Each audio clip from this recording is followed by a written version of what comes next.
Welcome to Tamil family in Canada. எல்லோரும் எப்படி இருக்கீங்க? எல்லோரும் ரொம்ப நல்லா இருப்பீங்கன்னு நினைக்கிறேன்.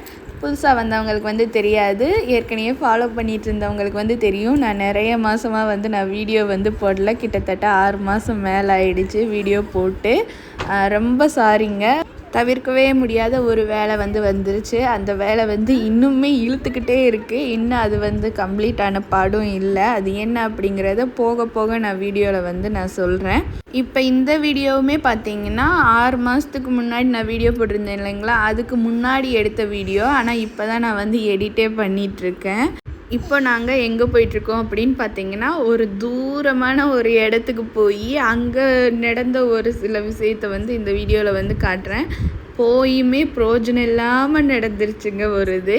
அது என்ன அப்படிங்கிறதையும் வீடியோவில் பார்க்கலாம்.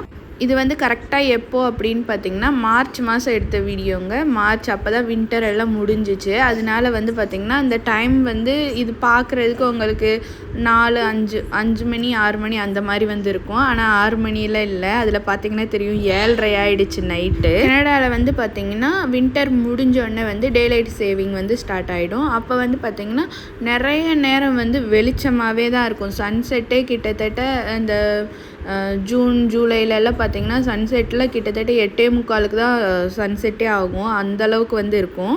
அது வரைக்குமே வெளிச்சமாக தான் இருக்கும். அதுக்கப்புறம் அந்த சன்செட் ஆனதுக்கப்புறம் இந்த மசங்கின மாதிரி இருக்கும் இல்லைங்களா, அதுவுமே அந்த மாதிரி தான் இருக்கும்.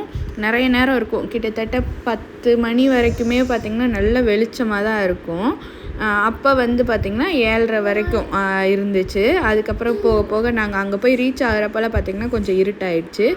இது பார்த்திங்கன்னா நாங்கள் இருக்கிற வீட்டுக்கு பக்கத்தில் தான் இருக்குது. இது ரயில்வே ஸ்டேஷன் கீழே பஸ் ஸ்டாப் இருக்குது.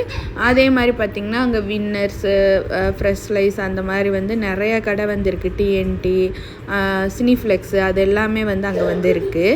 அதுக்கப்புறம் பார்த்திங்கன்னா நாங்கள் கிளம்பி போயிட்டுருந்தோம். போயிட்டுருக்கிறப்பே பார்த்திங்கன்னா கொஞ்சம் இந்த இருட்டாக ஆரம்பிச்சுக்கிட்டே இருக்குது. நான் கொஞ்சம் ஸ்நாக்ஸும் எனக்கு இந்த பச்சை பாசி பயிர் இருக்குது இல்லைங்களா, அதையும் வேக வச்சு எடுத்துகிட்டு போயிருந்தேன். அதுக்கப்புறம் பார்த்திங்கன்னா இது ஒரு டனல். இந்த டனலுக்கு மேலே பார்த்திங்கன்னா ரிவர் போயிட்டுருக்கு. இது அண்டர் கிரவுண்ட் டனலு. இந்த மேப்பில் பார்த்திங்கன்னா தெரியும், மேலே ஃபுல்லாக அந்த ரிவர் இருக்குது, கீழே டனல் இருக்குது. இதை தாண்டி அதுக்கப்புறம் தான் நாங்கள் போயிட்டுருந்தோம். அந்த சைடு போகணுன்னாலே கண்டிப்பாக இந்த டனல் தாண்டி தான் போகணும்.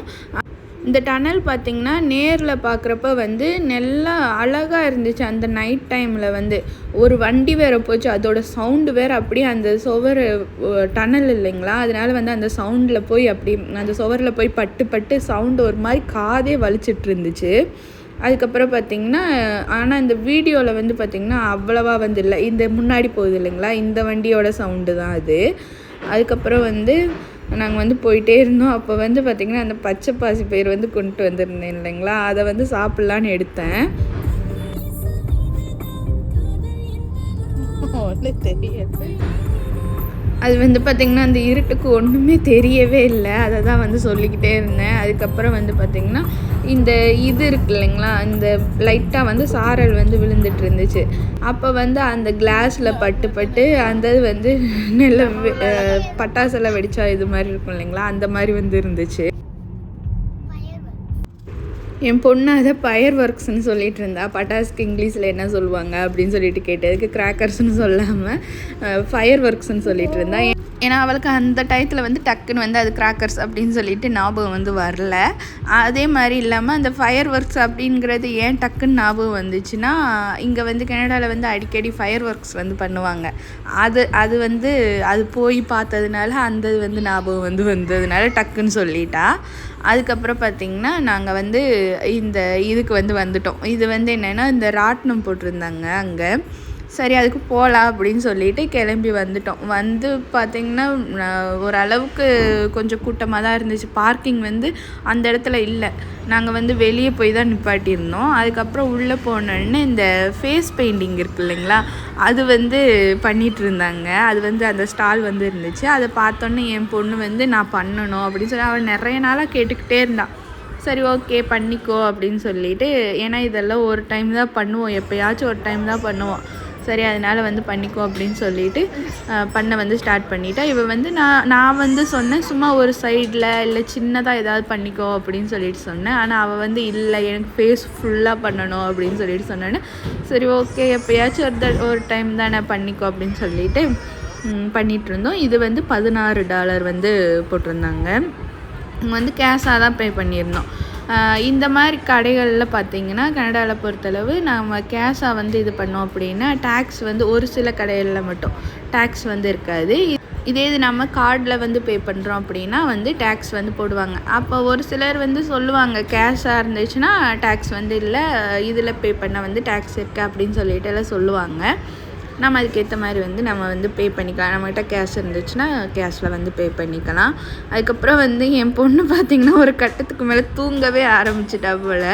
அவள் அப்படியே சைலண்ட்டாக உட்காந்துட்டு இருந்தா. அந்த இதுக்குள்ளே ஜாக்கெட்டுக்குள்ளெல்லாம் கை விட்டுட்டு எப்படி உட்காந்துருக்கான்னு பாருங்களேன். ஆனால் அவங்களுமே வந்து நல்லா அந்த நீட்டாக ஒவ்வொன்றா எடுத்து ஃபஸ்ட்டு ஒரு இது கொடுத்துட்டு அதுக்கப்புறம் அதுக்கு மேலே அவுட்லைன் கொடுத்து அதுக்கப்புறம் என்னென்ன கொடுக்கணுமோ அதை ஃபுல்லாக வந்து கொடுத்துட்டு இருந்தாங்க. லாஸ்ட்டில் அங்கங்கே ஸ்டார் மாதிரி போட்டு விட்டு இது பண்ணியிருந்தாங்க. ரொம்ப நல்லா இருந்துச்சு பார்க்குறப்ப. இதுதான் ஃபஸ்ட் டைம் அவள் வந்து பண்ணுறான். அவள் அது தூங்கிட்டாளா என்னன்னு தெரியல. ஆனால் கம்முன்னு உட்காந்துட்டே இருந்தா. நானும் என் வீட்டுக்காரரும் வந்து பேசிக்கிட்டே இருந்தோம் ஒருவேளை இவள் தூங்கிட்டாலோ அப்படின்னு சொல்லிட்டு. லாஸ்ட்டில் அவங்களே வந்து சொல்ல ஆரம்பிச்சிட்டாங்க இவன் நல்லா தூங்கிட்டா போல அப்படின்னு சொல்லிட்டு.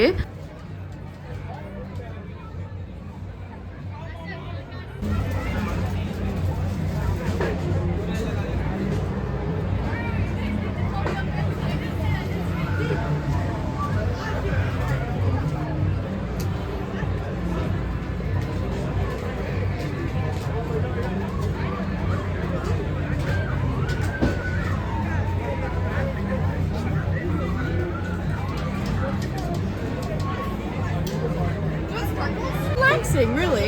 Yeah. Some kids just almost fall asleep. All right, take a look, sweetie. அப்புறம் அவளை வந்து நாங்கள் வந்து எழுப்பி விட்டோம். அவளுக்கு அந்த கண்ணாடி வச்சு காட்டினாங்க எப்படி இருக்குது அப்படின்னு கேட்டோன்னா நல்லா இருக்கு அப்படின்னு சொல்லிட்டு வந்து சொல்லிகிட்டு இருந்தா. அதுக்கப்புறம் வந்து நாங்கள் வந்து உள்ளே போயிட்டு இது எப்படின்னா இது வந்து அந்தந்த டைமில் வந்து ஏதாவது ஒரு பர்டிகுலர் இடத்துல வந்து போடுவாங்க. இதுக்கு என்ட்ரன்ஸ் டிக்கெட் அந்த மாதிரிலாம் இல்லை. நம்ம வந்து உள்ளே வந்து போய்க்கலாம். போயிட்டு நாம் எதுலையாவது ஏறுறோம் அப்படின்னா வந்து அப்போ வந்து நம்ம போய் டிக்கெட் வந்து எடுத்துகிட்டு வரணும். அப்போ வந்து டிக்கெட் எடுக்க போனப்போ பார்த்திங்கன்னா டிக்கெட் கவுண்டர் வந்து க்ளோஸ் பண்ணிட்டாங்க. அந்த அந்த டைம்குள்ளே அதாவது 8 மணிக்குள்ளே வந்து க்ளோஸ் பண்ணிடுவாங்க போல். நாங்கள் அதை வந்து நாங்கள் செக் பண்ணவே இல்லை.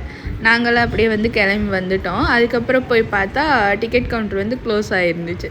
சரி இன்னும் என்ன பண்ணுறது அவ்வளோ தூரம் வந்தும் வேஸ்ட்டாக போச்சு அப்படின்னு சொல்லிட்டு இது பண்ணி என் பொண்ணால் அழுகவே ஆரம்பிச்சிட்டா. இதெல்லாம் எனக்கு தெரியாது நான் ஏறியே ஆகணும் அப்படின்னு சொல்லிட்டு. ஏன்னா இது வந்து இன்னும் 2 நாளில் வந்து க்ளோஸ் பண்ணிடுவாங்க. அதனால வந்து அவள் வந்து அழுகவே ஆரம்பிச்சிட்டா. ஆனால் எப்படி மற்றதெல்லாம் எப்படி சுற்றிட்டுருக்கு அப்படின்னு வேறு கொஸ்டின் வேறு பண்ணிகிட்டு இருந்தா. அப்புறம் வந்து நாங்கள் வந்து சொல்லியிருந்தோம் ஏற்கனவே வந்து டிக்கெட் வாங்கினவங்க வந்து வாங்கி வச்சுருப்பாங்கள அவங்க வந்து ரைடு வந்து போவாங்க அப்படின்னு வந்து சொல்லி சமாதானப்படுத்தி அப்புறம் எப்படியோ கூப்பிட்டுட்டு வந்துட்டோம். வரும்போது கொஞ்சம் இந்த ஐஸ்கிரீம் அந்த மாதிரிலாம் வாங்கி கொடுத்துட்டு அவளுக்கு வேணுங்கிறத வாங்கி கொடுத்து சமாதானம் பண்ணி கூப்பிட்டுட்டு வந்தோம். அதுக்கப்புறம் வந்து அதை சும்மா போனதுக்கு சுற்றி பார்த்துட்டு அதுக்கப்புறம் அவளை வந்து சொன்னோம் நீ வந்ததுக்கு ஃபேஸ் பெயிண்டிங் பண்ணிட்டல அப்புறம் என்ன அப்படின்னு சொல்லிட்டு ஏதோ சொல்லி சமாதானம் பண்ணி கூப்பிட்டுட்டு வந்துட்டு இருந்தோம். அப்புறம் இந்த ராட்டினம் பார்த்தீங்கன்னா இதிலெல்லாம் நீங்கள் ஏறி இருக்கீங்களான்னு சொல்லுங்கள். இது வந்து பார்த்திங்கன்னா அப்படியே போய் தலையெல்லாம் கொண்டு போய் நிப்பாட்டியிருந்தாங்க. அது கொஞ்சம் கொஞ்சமாக இன்க்ரீஸ் பண்ணி ஃபுல் ரவுண்டாக அடிச்சிச்சு. அது பார்க்குறப்பே ஒரு மாதிரி பயமாக தான் இருந்துச்சு. எப்படி தான் உட்காந்துட்ருக்காங்கன்னு தெரியல. நீங்களாம் இந்த மாதிரி ரைடெல்லாம் ரொம்ப விரும்பி ஏறுவீங்களா அப்படிங்கிறத கமெண்டில் வந்து சொல்லுங்கள். நான் வந்து ஃபஸ்ட்டு வந்து ரைடெல்லாம் போயிட்டு தான் இருந்தேன். அதுக்கப்புறம் இப்போ அவ்வளோவா இன்ட்ரெஸ்ட் இல்லை எனக்கு. அதுக்கப்புறம் கொஞ்சம் ஸ்டால்லாம் இருந்துச்சு அதெல்லாம் பார்த்துட்டு அப்படியே வந்து நாங்கள் வந்து கிளம்பிட்டோம். அவ்வளோதான். இந்த வீடியோ உங்கள் எல்லாருக்கும் பிடிச்சிருக்குன்னு நினைக்கிறேன். பிடிச்சிருந்தால் மறக்காமல் லைக் பண்ணி சப்ஸ்கிரைப் பண்ணிக்கோங்க. அப்புறம் இந்த வீடியோ எப்படி இருந்துச்சு அப்படிங்கிறதையும் மறக்காமல் கமெண்டில் வந்து சொல்லிட்டு போங்க.